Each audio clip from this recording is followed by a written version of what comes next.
Good morning everyone, this is your class 7 maths exercise 8.3 जिसे हम continue करेंगे। ठीक है, in exercise 8.3 your question number 11 is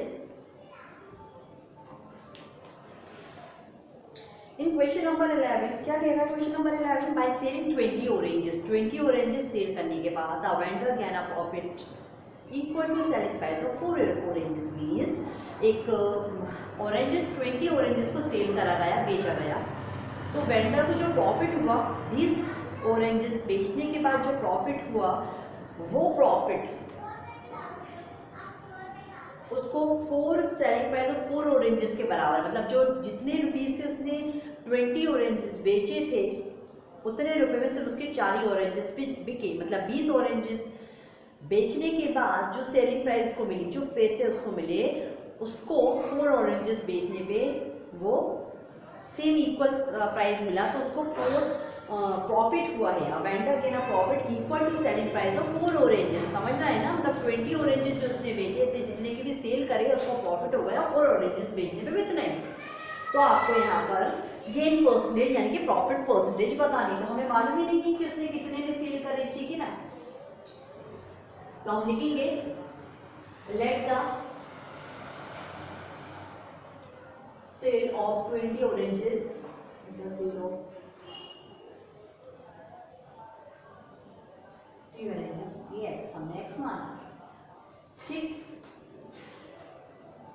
तो 20 oranges जो हमारी सेल है उसको हमने क्या माना है? Late the selling price of sorry 4 से 20 oranges नहीं 4 oranges बोलिए ना आपसे, सॉरी।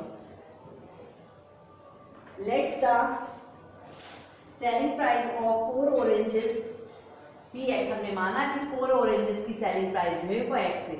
4 ऑरेंजेस आप मतलब 20 ऑरेंजेस जितने के 20 ऑरेंजेस सेल करे गए, सेलिंग प्राइस जो 20 ऑरेंजेस की थी, ठीक है, सेलिंग प्राइस ऑफ 20 ऑरेंजेस की थी, इतनी ही सेलिंग प्राइस 4 ऑरेंजेस की आई, मतलब प्रॉफिट हुआ है बोल रहा है ना। 16 ऑरेंजेस बच गए, तो आपको 4 ऑरेंजेस की सेलिंग प्राइस निकालनी है कि एक्चुअली कितने में हुआ। तो let the selling price, sell मत लिखिए, let the selling price of 4 oranges be x, ठीक है। सेलिंग प्राइस निकालने के लिए हम क्या करते हैं? कॉस्ट प्राइस में प्रॉफिट जोड़ देते हैं, तो हमारी सेलिंग प्राइस आ जाती है। कॉस्ट प्राइस हमें हमारी कितनी है? कॉस्ट प्राइस हमको पता नहीं है, ठीक है। प्रॉफिट हमें कितने का हुआ? 4x माना हमने कि 4 प्रॉफिट 4 ऑरेंजेस का हमें निकालना है ना, तो 4x सेलिंग प्राइस 20 ऑरेंजेस, ठीक। 2x 20x हम क्या करेंगे? x यही रखेंगे, 20x यही रखा, यहाँ से इज इक्वल टू इधर पॉजिटिव से इधर आया था negative, x is equal to हमको मिल गया 16x, यानी कि हम यहाँ इसको x मानते ही नहीं, कंफ्यूजन हो जाएगा। Cost price as it is लिखते चलेंगे हम, कॉस्ट प्राइस तो कॉस्ट प्राइस हमारी कितनी आ गई? 16x आ गई। हम ये सब क्यों कर रहे हैं? क्योंकि हमें प्रॉफिट परसेंटेज निकालनी है, ठीक है ना। ये का हमारा फॉर्मूला होता है प्रॉफिट का, प्रॉफिट परसेंटेज का फॉर्मूला होता है प्रॉफिट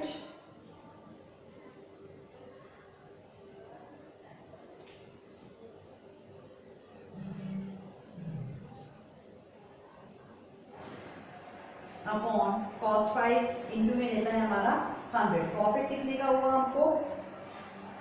4x, कॉस्ट प्राइस कितनी है हमारी? 16x, इंटू में चल रहा है हमारा 100। सबसे पहले तो x से x कैंसिल कर देंगे, 4 1 जा 4, 4 4 जा 16, ठीक है। यहाँ पर 4 1 जा हो गया 4, ये हो गया 4 2 जा 8, यहाँ पर आ गए 2, ये बन गए 4 2 जा 8, यहाँ पर आ गए 2, ये बन गए 20, 4 5 जा 20। तो हमारी प्रॉफिट परसेंटेज कितनी आ गई? 25%, विच इज योर आंसर। यानी कि उन्होंने पूछा था प्रॉफिट परसेंटेज कितनी होगी, तो 20 ऑरेंजेस की जो सेलिंग प्राइस थी वो 4 ऑरेंजेस की सेलिंग प्राइस के बराबर है, तो कितने परसेंट को मुनाफा हुआ? 25%। So this is your question number 11। इसके बाद हम मूव करेंगे क्वेश्चन नंबर 12 की तरफ। और tricycle sold at gain of 15%, tricycle को बेचा गया 15% प्रॉफिट पे, had it been should hurt 27 more rupees, 27 more, the profit would be have been 20%, find it cost price. So this is your homework. Question number 12 is your homework.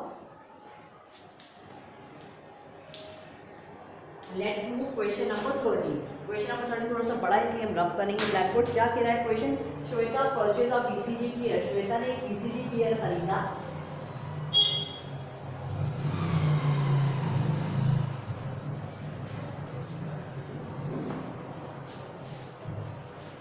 Shweta purchase of BCD pair. Shweta ने एक BCD pair खरीदा। कितने का खरीदा? 15,000 rupees का खरीदा।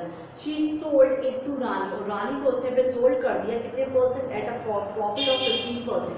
15,000 का श्वेता ने बीसीडी पेयर खरीदा और उसने उसको वो बेच दिया रानी को। कितने परसेंट प्रॉफिट पे? 15% प्रॉफिट पे। ठीक, रानी को सोल्ड करा 15% प्रॉफिट पे। If Rani sell to it Rimpi, Rani ने अगर रानी इफ रानी सेल, अगर रानी उसको बेचती है रिम्पी को, तो उसको लॉस हो गया 4% का। आपको बताना है हाउ मच डिड रिम्पी पे फॉर इट। रिम्पी ने रानी को कितना पे करा होगा? तो सबसे पहले हमें पता होना चाहिए कि 15,000 का बीसीडी पेयर श्वेता ने रानी को दिया था, तो 15% के साथ तो कितने का बेचा? 13 क्वेश्चन तो हम लिखेंगे Shweta purchase BCD pair for rupees 15,000। ठीक, शी सोल्ड 15,000 का श्वेता ने खरीदा, उसने सोल्ड करा रानी को 15% प्रॉफिट में। तो लिखेंगे she sold to Rani at 15% profit. तो सबसे पहले हमें 15,000 का 15,000 का 15% निकालना है। उससे हमें पता चल जाएगा श्वेता ने रानी को बेचा कितने में।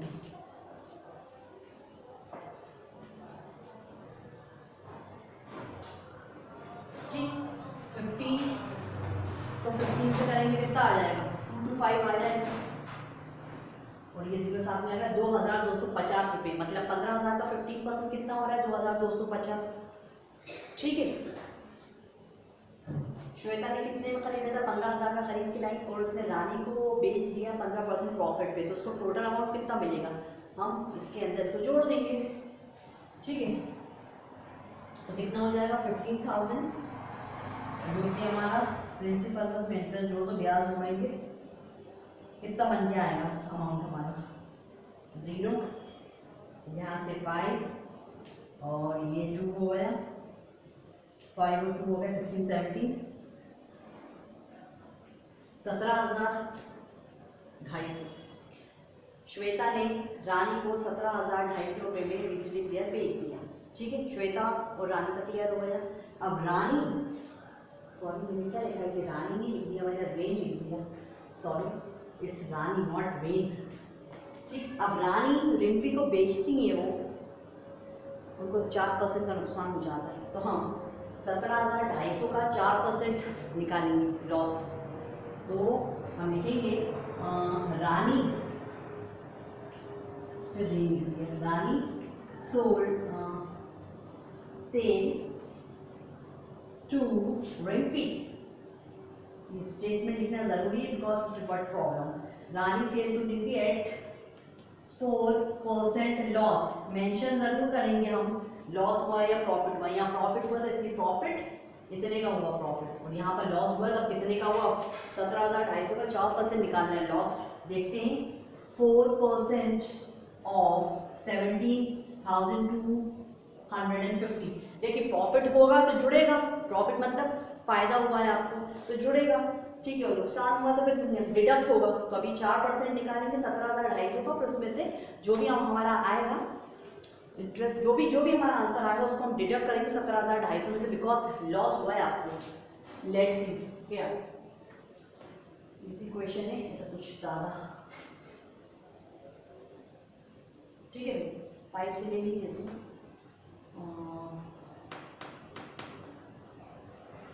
2 से ले लो, 2 से 4, 2 5 से 10, 5 से 5, 5 से 15, कितने आ गए? 2, 6 से 5 4 का 20 या 2 और 5 का 25। तो यहाँ हमारे पास 2 × 3 45, 5 2 10, 2 4 8 1 9, 690 आपका लॉस आया है ना इतना परसेंट। अब 17,250 में से माइनस कर दीजिए इसको, क्योंकि ये लॉस होगा तो माइनस होगा 0।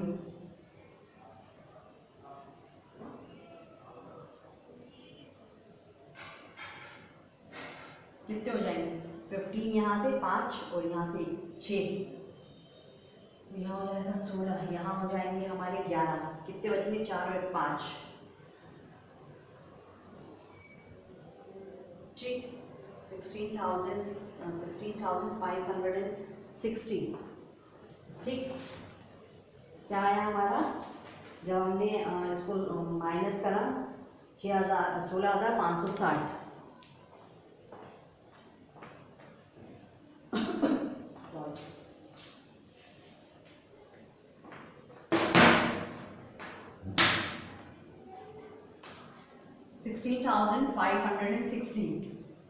देखिए श्वेता ने रानी को बेचा था 17,250 में, प्रॉफिट हुआ, फिर 15,000 का खरीद के लाई मार्केट से, फिर उन्होंने रानी को बेचा 17,250 में। श्वेता को तो प्रॉफिट ही प्रॉफिट हुआ। रानी का अपने साफ कहिए कि रानी ने जब रिम्पी को बेचा उसको नुकसान हुआ 4% का, मतलब रानी ने जब रिम्पी को बेचा तो रिम्पी ने कितने उसके लिए पे करे, नुकसान हुआ 16,560 का। अब कितने रिम्पी ने पे करे वो बताना है हमको, पहले फाइनल लाइन लिखना पड़ेगी हमको यहाँ पर।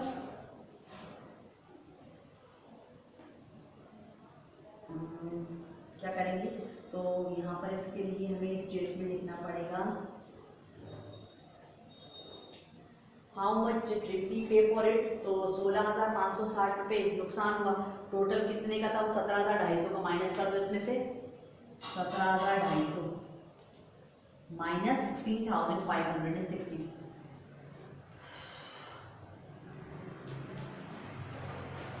0 1 कितने को 4 यहाँ से 5 यहाँ से 9 16 कितने होगा 5 और 1 6 5166 और 0।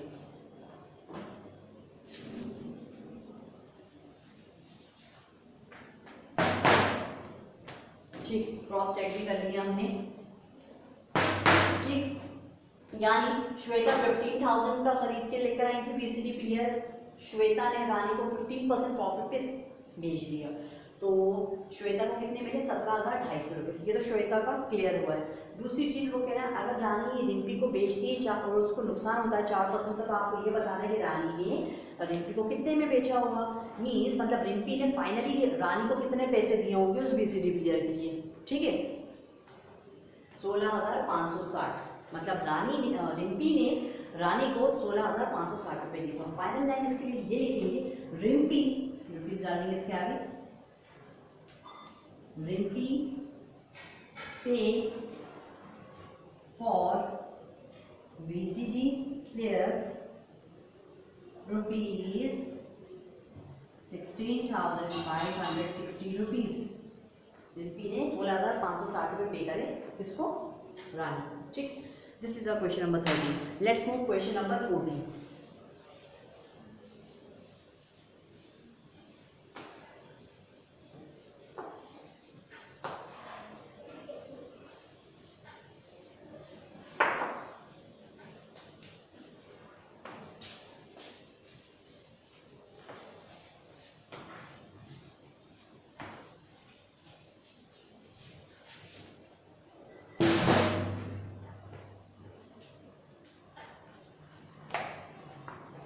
Question number 14 is a shopkeeper make a profit, एक शॉपकीपर को प्रॉफिट हुआ of 15% by selling a book for ₹220।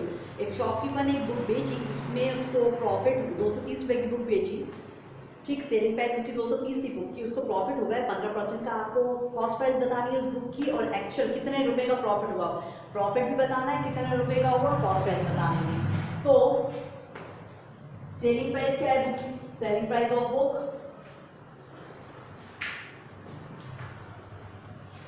230, profit कितने का हुआ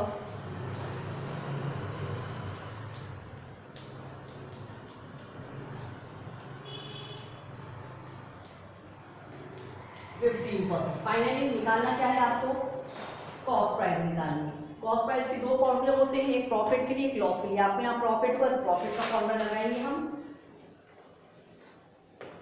100 अपॉन 100 प्लस गेन इंटू में हमारी चलेगी सेलिंग प्राइस। ओके, गेन कितना का हुआ हमको 15, ठीक, इंटू में सेलिंग प्राइस 230।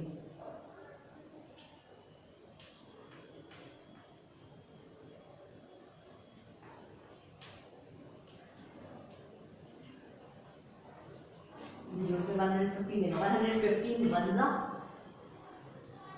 2 5 जा 10, 2 1 जा 2 1 3 और 2 1 जा 2, तो आ गया हमारा 230। ठीक है, 2 5 जा 10 1, 2 1 जा 2 1 3, 2 1 जा 2, तो 115 वन जा एंड दिस इज 115 टू जा, तो मुझे मिल गया यहाँ पर ऊपर 100 और 2, तो मुझे मिला 200 रुपीज़। ये 200 रुपीज़ है ना, ये क्या है, ये कॉस्ट प्राइस है आपकी। क्या है ये? कॉस्ट प्राइस है आपकी। तो कॉस्ट प्राइस आ गई 230 रुपये। ठीक, अब कितने का प्रॉफिट हुआ? प्रॉफिट निकालने के लिए क्या करते हैं हम? सेलिंग प्राइस में से कॉस्ट प्राइस माइनस कर देते हैं। सेलिंग प्राइस कितनी थी? 230। कॉस्ट प्राइस कितनी है? 230 रुपये आ गया, वो आपका प्रॉफिट है। तो यहाँ पर दो आंसर पूछे थे, दोनों आंसर लिख दिए।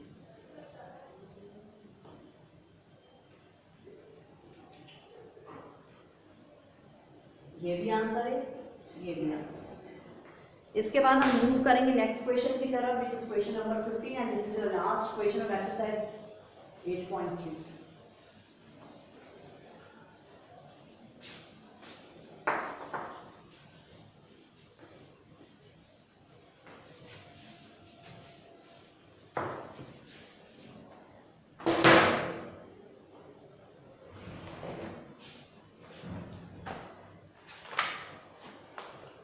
In exercise 8.3 question number 15 is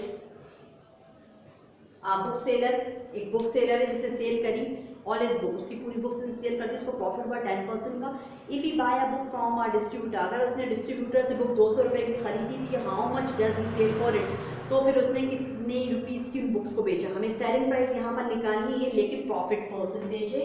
तो यहाँ पर इस क्वेश्चन में हमें सेलिंग प्राइस निकालनी है और प्रॉफिट हमको दिया हुआ है। तो सेलिंग प्राइस के दो फॉर्मूले होते हैं, एक प्रॉफिट के लिए, एक लॉस के लिए। हमें प्रॉफिट के लिए लगाना पड़ेगा। तो सबसे पहले तो यहाँ पर हम कॉस्ट प्राइस जो है बुक की वो देखते हैं। कॉस्ट प्राइस ऑफ बुक वो है, क्योंकि उन्होंने डिस्ट्रीब्यूटर से कितने की खरीदी? 200 रुपये की। कॉस्ट प्राइस हो गई बुक की 200।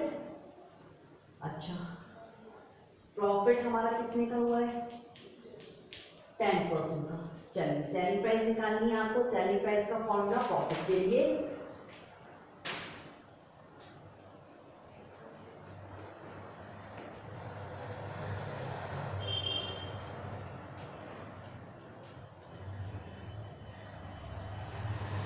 कॉस्ट प्राइस कितनी है बुक की? 230 इंटू गेन कितने का हुआ? 10 का। ठीक,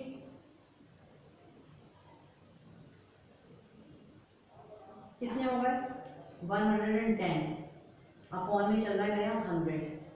जीरो से ये जीरो काट दिया, ये जीरो से ये जीरो काट दिया, कुछ नहीं करा मैंने। ये जीरो से ये जीरो कैंसिल करो, ये जीरो से ये जीरो कैंसिल करो। ऊपर मेरे पास 23 और 11, इन दोनों का मल्टीप्लाई कर देंगे, आंसर आ जाएगा।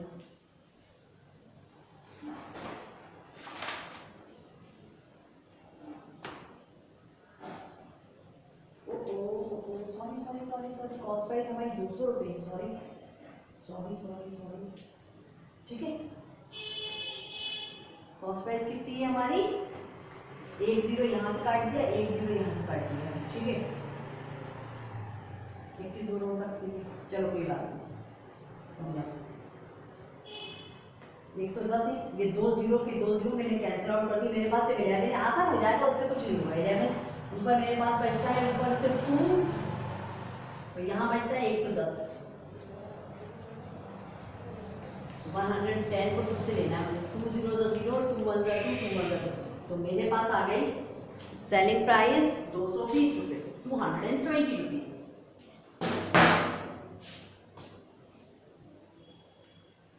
So this is your answer. शुक्र है ये अपनी एक्सरसाइज फिनिश हो गई। अब इसके बाद हम आएंगे एक्सरसाइज 8.4 पे। उससे पहले कुछ चीज़ें हैं जो मैं आपको क्लियर कर दूं। एक्सरसाइज 8.4 में हम पढ़ेंगे simple interest. Simple interest means होता है, सिंपल इंटरेस्ट मीन्स इंटरेस्ट, ब्याज जिसको हम बोलते हैं। तो इसके लिए कुछ चीज़ें पढ़ेंगे। सबसे पहले principal, the money borrow it's called the principal और द सम। जब मनी पैसा किसी से लिया जाता है, ठीक है, इट्स कॉल्ड प्रिंसिपल और सम भी बोलते हैं उसको। Interest, the additional money paid by the borrow it's called interest. जो एडिशनल अलग से पैसा पे करा जाता है this is called interest. Amount, the total money paid by the borrow to the lender it's called amount. Clearly the formula is principal plus interest. देखिए जब किसी से पैसा लिया जाता है दिस इज कॉल्ड प्रिंसिपल और अमाउंट। प्रिंसिपल भी बोलते हैं हम उसको, सॉरी प्रिंसिपल भी बोलते हैं और सम बोलते हैं, सॉरी नॉट अमाउंट। ठीक, जब पैसा लिया जाता है, जैसे मैंने किसी से लिए 500 रुपीज़ लिए एक साल के लिए, ठीक, और उसको मैंने उसने बोला कि एक साल बाद तो मुझे 600 रुपये देंगे, ठीक है, तो 600 रुपये दे रही हूँ मैं उसको, तो ये प्लस 100 500 मेरा प्रिंसिपल था। जो 600 में रिटर्न कर रही हूँ ना उसको उसमें 100 रुपये जुड़ रहा है, वो 100 रुपये क्या है, वो मेरा इंटरेस्ट है जिसको हम ब्याज भी बोलते हैं, ठीक है, हिंदी में ब्याज बोलते हैं, ठीक है। तो प्रिंसिपल में अमाउंट का जुड़ जाना, जो प्रिंसिपल में प्रिंसिपल जो होता है जो मैंने लिए और एडिशनल मनी जो पे करी विच इज कॉल्ड इंटरेस्ट। जब प्रिंसिपल में इंटरेस्ट जुड़ता है तो नई जो चीज निकल के आती है विच इज कॉल्ड अमाउंट, जिसको हम अमाउंट बोलते हैं, ठीक है। रेट, रेट मतलब जो भी मेरा जो ये इंटरेस्ट लगा है इसकी जो परसेंटेज होगी ना, ये जो मेरा इंटरेस्ट है इसकी जो रेट ऑफ इंटरेस्ट होगा, मतलब किस दर पे ब्याज लग रहा है, which is called interest, which is called rate, ठीक। टाइम, टाइम के लिए बताने की जरूरत नहीं है, ठीक है। सिंपल इंटरेस्ट, सिंपल इंटरेस्ट मतलब S for simple and I for interest. Simple interest जो होता है वो क्या होता है, interest is calculated uniformly on the original principal throughout the loan period, it's called simple interest. Simple interest मतलब जो हमारा प्रिंसिपल होता है, ओरिजिनल प्रिंसिपल होता है, जो भी लोन लिया होता है प्रिंसिपल जो होता है उसके अंदर रेट कितने रेट पे लिया गया है और टाइम कितना दिया गया है डिवाइडेड बाय 100, जो चीज़ निकल के आती है which is called simple interest. ये सारी चीज़ें हम पढ़ेंगे अपनी एक्सरसाइज 8.4 के अंदर। अमाउंट के लिए मैंने आपको बता दिया फॉर्मूला होता है, अमाउंट निकालने के लिए फॉर्मूला होता है प्रिंसिपल प्लस इंटरेस्ट। मतलब जो प्रिंसिपल को हम हिंदी में बोलते हैं मूल, जो हमारा असल पैसा होता है वो होता है, ठीक है। इंटरेस्ट जिसको हम हिंदी में बोलते हैं ब्याज। जब असल पैसे के अंदर जैसे 500 आपने किसी से उधार लिए, ठीक है, बोरो करिए, तो अब आप उसको 2 दिन बाद या 3 दिन बाद 600 रुपीज़ दे रहे हो, तो अलग से जो पैसा ज़्यादा जा रहा है वो 100 रुपये जा रहा है, विच इज़ कॉल्ड इंटरेस्ट। जब प्रिंसिपल में इंटरेस्ट जुड़ता है, जब प्रिंसिपल में इंटरेस्ट जुड़ता है तो जो हमारे पास नया निकल के आता है विच इज कॉल्ड अमाउंट, ठीक है, ठीक है। ये हो गया हमारा। अब कुछ फॉर्मूलेज हैं जो हमें पढ़ने पड़ेंगे। पेज नंबर 127 पे हम स्टार्टिंग में देखेंगे एसआई। एसआई यानी कि सिंपल इंटरेस्ट का फॉर्मूला है P into R into T upon interest, P into R into T upon 100 where P is a principal, R is a rate, ठीक है, T जो है वो हमारे टाइम के लिए अपॉन में 100। तो ये सिंपल इंटरेस्ट का फॉर्मूला हो गया। अमाउंट का फॉर्मूला मैं आपको बता चुकी हूँ, प्रिंसिपल प्लस इंटरेस्ट, ठीक है। इसके बाद फिर आता है प्रिंसिपल का फॉर्मूला। अगर आपको प्रिंसिपल ही निकालना हो तो क्या करेंगे हम, SI इंटू 100 कर देंगे, P बाहर आ जाएगा और अपॉन में R इंटू टी आ जाएगा, ठीक। ये फॉर्मूलेज आपको लर्न करने पड़ेंगे, ठीक है। उसके बाद है हमारा third formula which is rate. Rate का फॉर्मूला है तो सेम ही है हमारा, कुछ नहीं करना, बस SI इंटू 100 और अपॉन में रेट की जगह पे प्रिंसिपल आ जाएगा। ऐसी फोर्थ वन हमारा टाइम के लिए फॉर्मूला है तो सेम ही है, 100 इंटू SI, SI इंटू 100 एक ही चीज़ दिया, तो SI को 100 से इंटू करो या 100 को SI से इंटू करो, बात एक ही है, बस जो चीज़ हमें निकालनी होती है वो चीज़ शफल हो जाती है ऊपर, ठीक है। तो इस तरीके से हमें इसे करना है। मैंने बता दी कौन सी चीज़ क्या होती है। फॉर्मूलेज आपको लर्न करने पड़ेंगे। 4 फॉर्मूलेज मैंने टिक लगा दिए। 5th फॉर्मूला मैंने ऑलरेडी ब्लैक बोर्ड पे लिख दिया था अमाउंट के लिए, which is amount is equal to principal plus interest. So let's move exercise 8.4। Question number 1 का ए पार्ट देखेंगे। In this question we have to find simple interest when, जब सिंपल इंटरेस्ट निकालना है जब हमारा प्रिंसिपल क्या है 9600, प्रिंसिपल हमें 9600 दिया हुआ है, रेट हमें 7 होने लगा 1.2% per annum, per annum in the sense साल का पूरा, पर एनम दिया हुआ है। एंड टाइम, टाइम कितना दिया हुआ है हमको 5 मंथ, 5 महीने का टाइम दिया हुआ है। लगा देंगे सिंपल इंटरेस्ट, यहाँ पर फाइंड आउट करना है। सिंपल इंटरेस्ट का फॉर्मूला होता है SI is equal simple interest की पूरी स्पेलिंग यूज करा, शॉर्ट फॉर्म यूज करा है एसआई, जैसे यहाँ पर प्रिंसिपल का पी, रेट का और टाइम का टी यूज करा है, ऐसे सिंपल इंटरेस्ट का एसआई यूज करा है। सिंपल इंटरेस्ट का फॉर्मूला होता है, हम ये सारी चीजें पढ़ चुके हैं, आई थिंक 4th स्टैंडर्ड में स्टार्ट कर दिया था हमने, 4th 5th 6th 7th standard में आ गए हम, तो मैं इसलिए ज्यादा इतना डीपली नहीं जाता, आपको समझ में आ चुका होगा।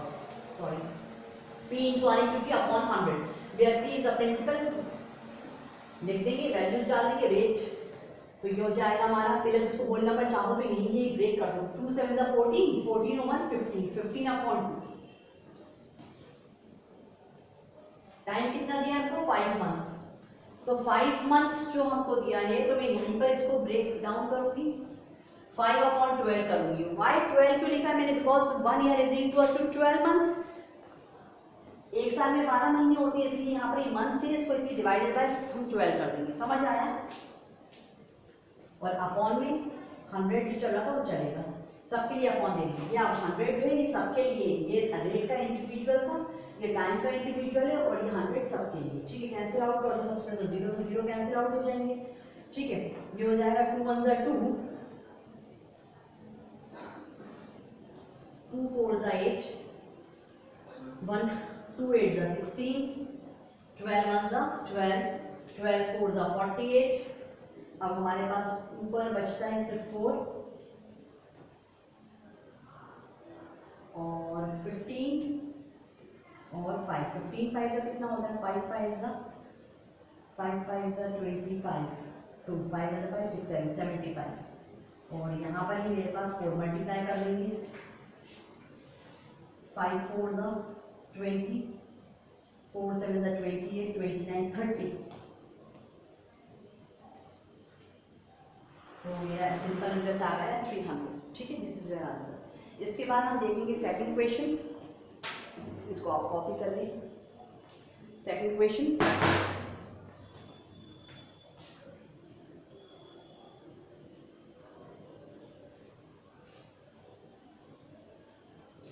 प्रिंसिपल हमको दिया हुआ है ₹12,000, रेट हमको दिया हुआ है 18% पर एनम, और टाइम हमको दिया हुआ है 4 मंथ्स,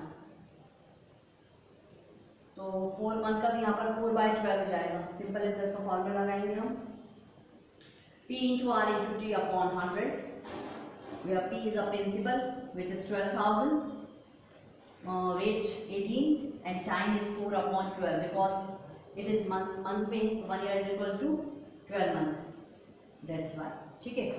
और इन सब में भी सॉरी बीच में मल्टीप्लाई का साइन लगा लीजिए। सबसे पहले 0 से 0 कैंसिल आउट करेंगे, ये हो गया हमारा 4 1 4, 4 3 12, ठीक है। 3 1 3, 3 6 18, 4 1 4, 4 3 12, 3 1 3, 3 6 18, ऊपर हमारे पास बचता है 120 और 6, तो 12 6 होता है 12 6 72, ये बराबर 12 6 72 और 0 का 0, तो यहाँ पर आ गया सिंपल इंटरेस्ट हमारा 720, ठीक है। तो इस तरीके से हम इसको कर सकते हैं। इसके बाद हम इसका सी देख लेते हैं।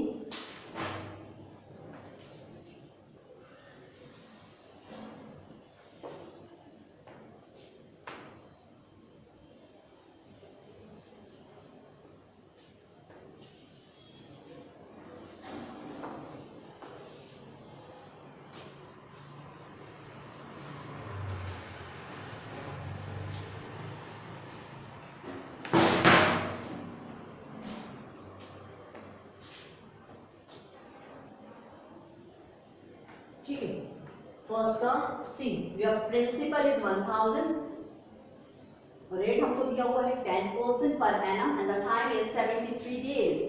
अब डेज के लिए हमें क्या करना पड़ेगा, you know variable 1 year is equal to 73 days बोले, 1 year is equal to 365 days. Leap year में 366 होते हैं, बट लीप ईयर 4 साल में एक बार आता है, तो 366 तो लेंगे नहीं, हम 365 लेते हैं, बिकॉज परमानेंट डेज जो होते हैं वो 365 होते हैं। तो 73 डेज है ना, इसको हम डिवाइड कर देंगे 365 से, तो यहाँ लिख लीजिए 365, आई समझ में। अब यहाँ वैल्यू डाल देंगे, प्रिंसिपल के लिए 1000, rate 10% and the time is 73 divided by 365, और मल्टीप्लाई में चलेगा your 100। Clear? So first of all 0 से 0 कैंसिल आउट कर देंगे, ठीक। 73 1 73, 5 3 15, 5 7 35, 136। तो 73 1 73 और 73 5 होता है 73 1 73, 73 5 365। मैंने शो कर दिया यहाँ पर आपको सॉरी। This is 365। यहाँ से 2 0 कैंसिल आउट कर दिए, 5 1 5, 5 2 10। ऊपर हमारे पास सिवाय 10 के और 2 के कुछ नहीं बचा, तो 10 को 2 से इंटू करेंगे क्या मिल जाएगा हमको 20। तो 20 आपका ईमेल सिंपल इंटरेस्ट, ठीक है। This is one answer. तो फर्स्ट आंसर हमारा आया था 300 जो मेरा पढ़ चुकी है। सेकंड का आंसर आया मेरा 720, this is here. And the third का आंसर कुछ बच रहा है मेरा, वेट कुछ बच रहा है 70 next 1010 73 wait this question. So this is your question number 1 का सी पार्ट है ना। सी का आंसर हमारा आ गया 20। अब जो डी है हमारा फर्स्ट क्वेश्चन का जो डी है वो भी इसी तरीके से होगा। तो क्वेश्चन नंबर 1 का जो डी है this is your homework, do it yourself. आज के लिए इतना काफ़ी। इन नेक्स्ट वीडियो हम एक्सरसाइज 8.4 का जो नेक्स्ट क्वेश्चन है उससे कंटिन्यू करेंगे और इस एक्सरसाइज को फिनिश करेंगे। Thank you.